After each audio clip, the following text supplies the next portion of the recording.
پاکستان میں مہنگائی اور ڈالرز کی اڑان بیماروں سے جینے کی خواہش چھین رہے ہیں۔ گزشتہ ایک سال سے ادویات کی قلت اور بلیک میں فروخت ہونے کا سلسلہ زور پکڑتا جا رہا ہے۔ حیران کن بات یہ ہے کہ کوئی بھی حکومت ہو یا نگران، کسی کی بھی توجہ ادویات کے بحران کی طرف نہیں۔ عدلیہ ہو یا کوئی سرکاری ادارہ، مصنوعی قلت، ادویات کے بحران، قیمتوں میں یکدم اضافے پر کوئی نوٹس نہیں لیتا۔ سبھی خاموش ہیں۔ غریب بیمار مریضوں کی پریشانی کا مداوع کرنے والا کوئی نہیں۔ غریب مریض کو حکومت نے بے آسرا چھوڑ رکھا ہے۔ ایک طرف ادویات کی قیمتوں میں اچانک بڑھنے کا نوٹیفیکیشن جاری ہوتا ہے، وفاقی حکومت خود ہی قیمتوں میں اضافے کا نوٹیفیکیشن جاری کرتا ہے، ادھر خود ہی ڈرائب قیمتوں میں اضافے کے نوٹیفیکیشن سے لا تعلقی کا اظہار کرتا ہے۔ پاکستان سمیت پنجاب میں خاص طور پر جان بچانے والی ادویات کے نرخوں میں 60 روپے سے لے کر 500 روپے تک خود ساختہ اضافہ ہوا ہے۔ اس کے ساتھ ساتھ میڈیکل سٹورز پر جان بچانے والی ادویات، انسولین، جسم میں درد، گلیسرین، ٹائیفائیڈ انجیکشن، ذہنی امراض، امراض قلب سمیت دیگر مرض کی ادویات ناپید ہیں۔ مریضوں کے لواحقین ہاتھوں میں پیسے اٹھائے جگہ جگہ میڈیکل سٹورز پر جا رہے ہیں، انہیں مایوسی اٹھانا پڑتی ہے یا پھر بلیک میں ادویات لینا پڑتی ہے۔ زمینی حقائق یہ ہے کہ وہ دوائی جس سے انسانی زندگی بچ سکتی ہے وہ میڈیکل سٹورز پر دستیاب نہیں، وہی دوائی بلیک میں بآسانی مل جاتی ہے۔ اس سے یہ نتیجہ نکلتا ہے کہ ادویات کا بحران نہیں بلکہ مصنوعی قلت کی جا رہی ہے۔ خریدار ادویات کی عدم دستیابی سے پریشان ہیں، ان کے پاس ایسا کوئی پلیٹ فارم نہیں جہاں جا کر وہ شکایت درج کروا سکیں، کسی سرکاری عہدے سے پوچھ سکیں کہ وہ اپنے پیارے کو کیسے بچائے گا۔ ادویات کی مصنوعی قلت کیوں ہو رہی ہے؟ ادویہ ساز کمپنیاں ادویات نہیں بنا رہی تو بلیک میں وہی ادویات کیسے مل رہی ہیں؟ اس کے بارے میں گفتگو کریں گے۔ پاکستان فارماسسٹ لیگل فورم کے صدر نور مہر نے انکشاف کیا ہے کہ پاکستان میں ادویات کی مصنوعی قلت خود کی جا رہی ہے۔ پاکستان میں ادویات کی قیمتوں کو بھی پر لگ گئے ہیں۔ ہر تھوڑے عرصے کے بعد ادویات کی قیمتیں بڑھا دی جاتی ہیں۔ سرکاری ادارے مریضوں کے حقوق کا تحفظ کرنے میں ناکام ہیں۔ مریض بے بس ہے، بڑھتی مہنگائی میں ادویات لیں تو پیٹ پر پتھر باندھیں، روٹی کھائیں یا بیماری سے مریں۔ کینسر کے علاج کی ادویات پاکستان میں بھارت، بنگلہ دیش اور ترکی سے بھی مہنگی ہے۔ ذیابیطس کے مریضوں کی ادویات بھی مہنگی رجسٹر کر دی گئی ہیں۔ نور مہر کا کہنا ہے کہ درجنوں مریضوں کی موت کی ذمہ دار وفاقی وزارت صحت، وزارت خزانہ اور صوبائی وزراء اور ہیلتھ ڈرگ انسپیکٹرز ہیں۔ پاکستان میں کراچی سے خیبر تک ہزاروں ادویات ناپید ہیں۔ مریض ہاتھوں میں پیسے لے کر پھرنے پر مجبور ہیں۔ نور مہر کا یہ بھی کہنا ہے کہ پاکستان بھر میں مرگی کے مریضوں کی ٹیگرال 4 گنا زیادہ قیمت ادا کرنے کے باوجود دستیابی انتہائی مسئلہ ہے۔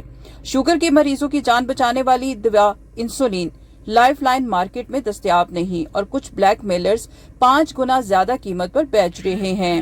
مریضوں کو نیند بچانے اور موڈ کو ٹھیک رکھنے والی دوا ریٹالین بھی 10 گنا زیادہ قیمت پر بھی مارکیٹ میں دستیاب نہیں ہو پا رہی۔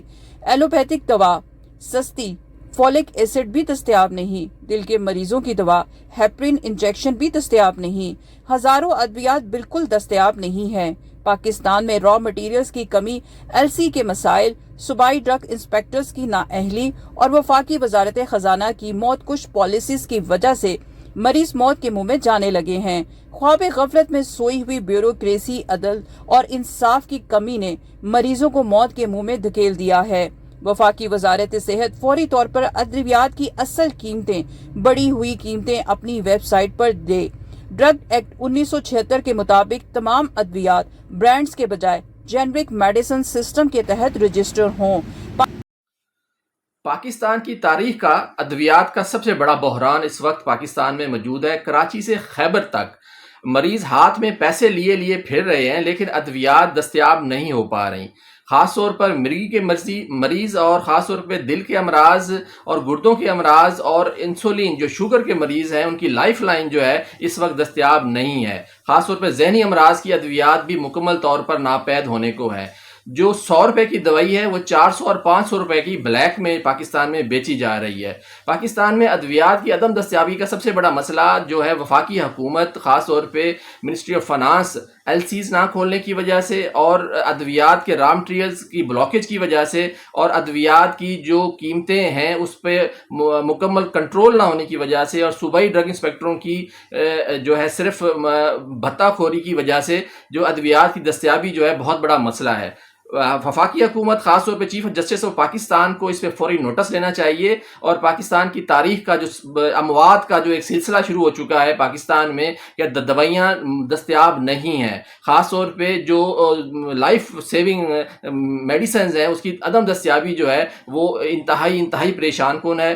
پاکستان فارماسیوٹیکل ایسوسی ایشن کے سابق چیئرمین حامد رضا نے بتایا کہ اگست 2019 میں ڈالر کا ریٹ 124 تھا، اب اگست 2023 میں ڈالر کا ریٹ 300 ہو چکا ہے۔ پاکستان میں بننے والی ادویات کا 93% را مٹیریل بیرون ملک سے آتا ہے، 7% خود بناتے ہیں۔ ادویات کی پیکنگ سے لے کر ادویات کی ڈبی تک سبھی بیرون ملک سے خریدا جاتا ہے۔ موجودہ ڈالر ریٹ سے ادویات کی لاگت میں 2.5 گنا اضافہ ہو گیا ہے۔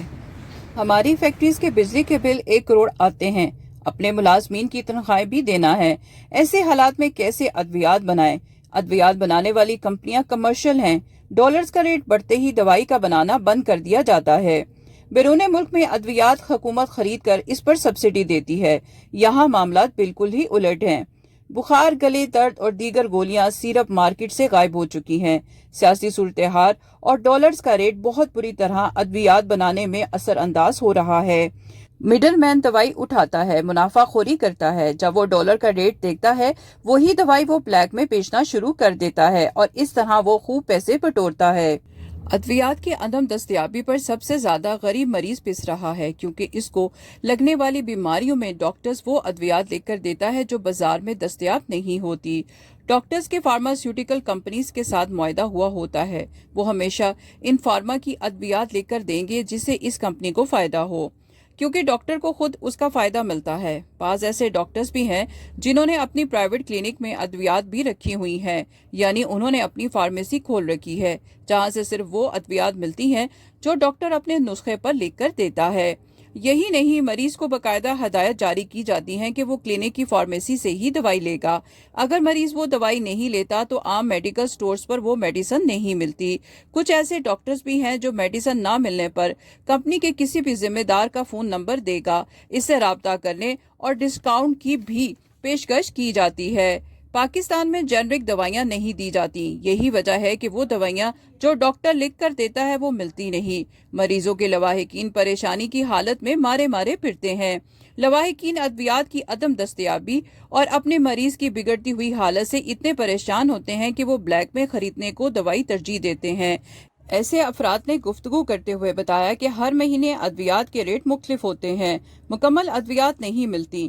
میڈیکل سٹورز والے 1 یا 2 دن میں آ جائے گی کا کہتے رہتے ہیں، چکر لگا کر تھک جاتے ہیں، پھر پتہ چلتا ہے کہ دوائی شارٹ ہو چکی ہے، مارکیٹ میں نہیں آ رہی۔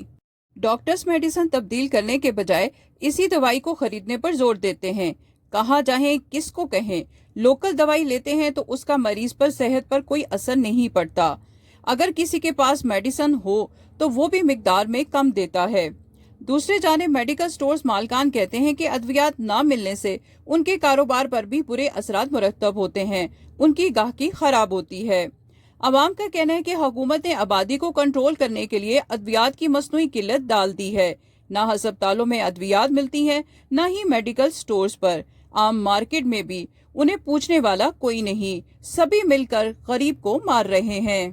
فارماسیوٹیکل کمپنیوں کا کہنا ہے کہ حکومت کی جانب سے LC کھولنے کی اجازت ملے اور را مٹیریل کو باہر سے منگوانے کی اجازت کے ساتھ ساتھ انہیں ادویات کی قیمتوں میں اضافہ کرنے کی اجازت دی جائے گی تو اس صورت میں وہ ادویات بنائیں گے، اور جو اس وقت پاکستان میں ادویات کی قلت کا سامنا کرنا پڑ رہا ہے وہ اسی صورت میں حل ہو سکے گا۔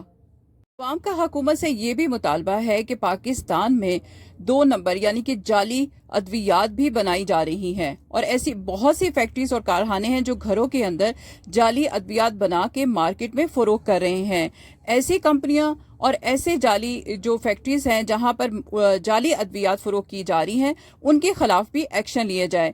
ڈریب جو ہے ایسے لوگوں کے خلاف اگر ایکشن لے گی تو بہت سارے لوگ ان جعلی ادویات کے استعمال اور اس کے بعد جو انتقال ہو جاتا ہے اس میں کافی حد تک کمی جو ہے وہ ہوگی.